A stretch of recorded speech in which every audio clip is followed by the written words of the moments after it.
Hey everyone, it's James at Urivo, New York's #1 commission rebate brokerage with our April 2024 Manhattan market update. And like we were forecasting last month, April looks pretty good on a headline basis, but that is deceiving. If we look on a year-over-year basis, the number of contracts signed were up 13%. But that's a function of very easy comparisons. If we go back to last year, you can see that March was very strong, April was very weak, and then May was very strong. So the increase is just a function of that easier comparison in April 2023. When we strip that out and we compare to normalized levels of demand, you'll see that things actually slowed down. We are down about 5% versus this 2017 to 2019 average, and we've been decelerating or declining since January.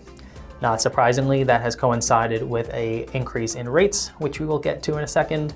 But overall, you could summarize the market as okay, just not quite as strong as it was earlier this year when rates were lower. No real surprise there.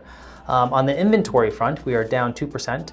That is a continued decline, but it is a bit less of a decline than we saw last month when the decline was about 5%. That's really just a function of tougher comparisons.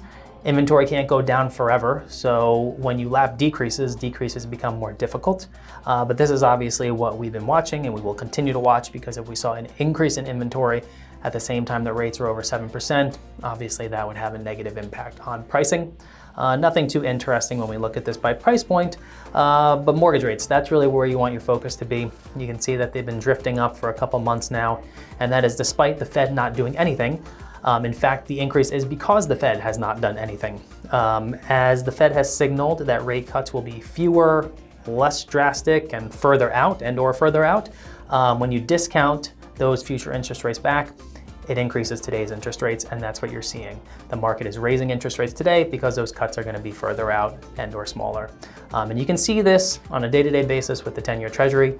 You can see that we are not quite back to the highs that we saw in the fall, but we're getting pretty close.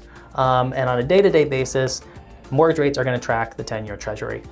So we're a quarter point, 3/8 of a point away from those peaks, that peak in the 10-year Treasury. So it's likely we're going to see a couple more increases in the 30-year mortgage rate, because we're not close to the high in the 30-year mortgage, which was close to 8.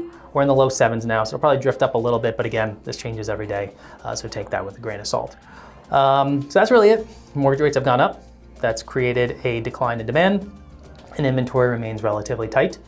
We have one more month in the selling season in May, then things are going to cool down for the summer. But if you're looking to get into the market, capitalize in a little bit more of a buyer's market, obviously we'd be happy to help and get you a commission rebate for up to 2% on any property in New York City. So you can reach out to us at info@urivo.com. We'd be happy to help. Thanks for watching, and we will see you next month. Bye.